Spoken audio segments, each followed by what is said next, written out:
Google Pay төлбөрийн систем Монгол улс бол нэвтэрдэг. Тэгэхээр үүний сүүлийн үед мэдээж цахим төлбөрийн систем Монгол улсад нэвтэрч байгаа шүү. Тэгэхээр Google Pay нэвтэрснээр нь дотоодын зах зээл юу ямар даваа тал үүсэх зам хэрэгчдэд ер нь ямар боломжийг бий болгож байгаа талаар хэлж өгөөч. За Google Pay орсноор ер нь яг хуу нийт одоо гар утас хэрэглэгчдийн 63-аас 70% нь бол Android утсан дээр суурилсан төлбөр тооцоо хийх боломжийг бий болгож байна. Тэгээд одоос бараг жил хүрэхгүй хугацааны өмнө Apple Pay Монгол улсад анхудаа орж ирсэн. Энэ үед яг Apple-ийн буюу iOS стандартын одоо систем ажиллуулж байгаа утсууд дээр болтон дээр одоо төлбөр тооцоо хийх боломж нэгдсэн бол одоо түүнээс хойш жилийн дараа Google Pay Монголд орж ирснээрээ одоо дэлхийн 2 дахь том wallet Монгол улсад орж ирж байгаа юм онцлогтой байна. Тэгээд яг бидний хувьд Төв банкны хувьд бол 2012 оноос эхлээд төгрөгийн T-card гэж зах зээл дээр гаргасан. Тэгээд 19 оны үеэс бол бид нэр T-card-ыг дараагийн одоо нууцлалын одоо дараагийн стандарт EMV стандартад авчирсан. EMV стандартад авчирснаас хойш бол яг энэ стандартыг хангасан нууцлал аюулгүй байдлыг хангасны үндсэн дээр бол одоо мобайл гар утас руу орох боломжуудыг нээсэн гэдэг үе шаттай явж байгаа одоо тийм бодлогын хувьд бол үе шаттай ингээд явж байна. Тэгээд үүний хүрээнд бол Apple Pay тэгээд Google Pay ингээд өнөөдрийн байдлаар Монгол улсад Google Pay ингээд орж ирж байна. Тэгэхээр энийг харах юм бол Монгол хотоос тавьсан зорилт байдаг бол энэ одоо сүүлийн нэвтэрч байгаа цахим төлбөрийн системүүд ер нь зорилттой хэр нийцэж байгаа. Ер нь яг хөгжлийн үед ер нь хэр хаана ямар прогресс явж байгаа. Төв банкны зүгээс яг хуулиараа бол одоо Монгол улс төлбөр тооцоог өдөржин зохион байгуулах одоо нууцлал аюулгүй байдал бүх талаас нь хангана гэсэн хуулийн одоо хариуцлага Монгол Төв банкн дээр байдаг. Тэгээд өдөржин зохион байгуулахын хүрээнд бол бид нар мэдээж өмнө нь бол зөвхөн банкудаар дамжсан төлбөр тооцоо явдаг гэсэн бол 18 оноос эхлээд үндэсний төлбөрийн системийн тухай хууль батлагдсан. Энтэй холбоотойгоор төлбөр тооцоонд бол дан ганц банк биш одоо банк усууд, финтекүүд, стартапууд орж ирэх юм боломжийг олгосон байна. Тэгээд бас энэ хуулийн нэг гол онцлог нь бол цахим мөнгө гэдэг ойлголтыг оруулж ирсэн байна. Тэгээд 18 оноос эхлээд бол Монгол улсад одоо өнөөдрийн байдлаар яг 6-7 аж ахуй нэгж одоо оператор компаниуд цахим мөнгөний зөвшөөрөл аваад ингээд явж байна. Тэгэхээр зэрэг төлбөр тооцоог илүү одоо юу гэх юм солонгоруулах, илүү одоо карт, гар утас тэгээд одоо бол ингээд та мэдж л байгаа одоо хамгийн сүүлд хизээ мөнгө барьсан, төгрөг барьсан, дараа нь хизээ карт барьсан ингээд баг зарим хүмүүс санахгүй.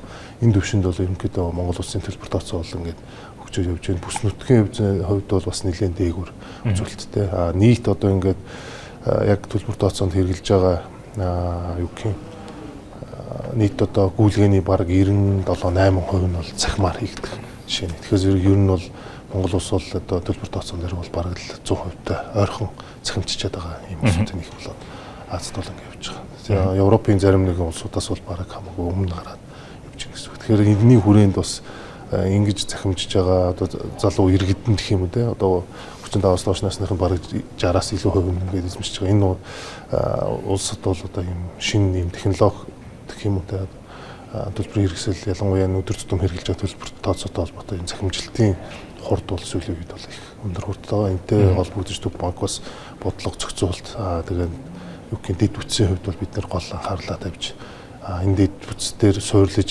бүтээгдэхүүнүүд гарч байгаа. Тэгэхээр зэрэг дэд бүтээгдэхүүнүүдийг одоо гаргахын тулд дэд бүтцүүдийг бол олон улсын стандарт хангасан нийцсэн байдлаар сүүлийн 5-6 жилийн хугацаанд бол Монголын одоо гол бодлого зорилгын хувьд бол ингэж явж байгаа.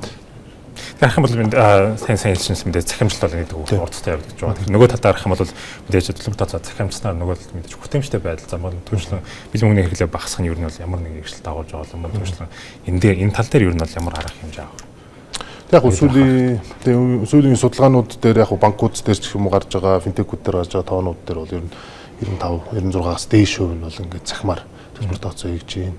Бусад одоо санхүүгийн үйлчлэгийг захимаар гар утсаараа тэгээд захим орчинд одоо ингээд авах боломжуудыг бас санхүүгийн байгууллагууд бий болгоод ингээд явж байна. Дан ганц одоо юу гэдэг юм банк захимаар зээл биш, финтек дээрээс нь банк усууд бусад байгууллагууд бол ингээд захимаар зээл гаргах ч юм уу. Тэгээд энэ илүү одоо иргэдэд илүү энэ харилцагч нарт хүртээмжтэй байх талаас илүү тийм user friendly буюу одоо хэрэглэхэд амар байх талаас нь эсрэгээр одоо Төв банк талаас ч гэх юм уу банкуд талаас нууцлал аюулгүй байдал дээр бол анхаарах хэрэгтэй зүйлүүд бол байна. Тэгэхээр 2026 онд Төв банкнаас гаргасан бодлогын үндсэн чиглэл бол стейблкойныг судлах талаар ярьсан байна. Тэгэхээр стейблкойн мэдээж төлбөр тооцооны нэг шинэ сүүлийн үед нь олон улс хэрэглэж байгаа шинэ одоо нэг арга хэрэгсэл болж байгаа шүү. Тэгэхээр энэ тал дээр юу нь бол төв банкнаас ямар байр суурь таа? Төв банкнаас эх жилийн мөнгөний бодлогын үндсэн чиглэлд бол стейблкойн гэдэг дээр бол бид нар судална. Дээрээс нь одоо судалгааны хүрээнд ямар хуу үр дүн гарах уу тэрнтэй холбоотойгоор туршилтууд хийх тий зах зээл дээр энэ хэрэгцээ байна уугүй гэдэг талаас бол бид нар нэлээд ажил хийхээр төлөвлөж явж байгаа.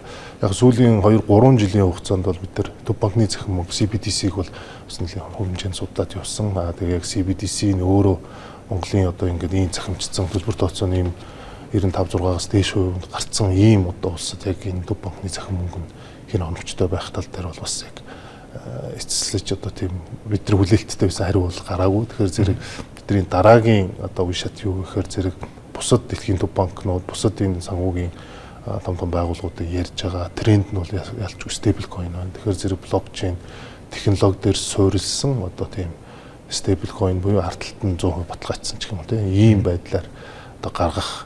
Энэ тэгээ яг бидний хувьд яг зах зээл энэ мөнгөний нийлүүл мөнгөний бодохтой яаж нийцэх тал дээр бол бид нар судалгаануудыг бол эхний ээлжинд хийн.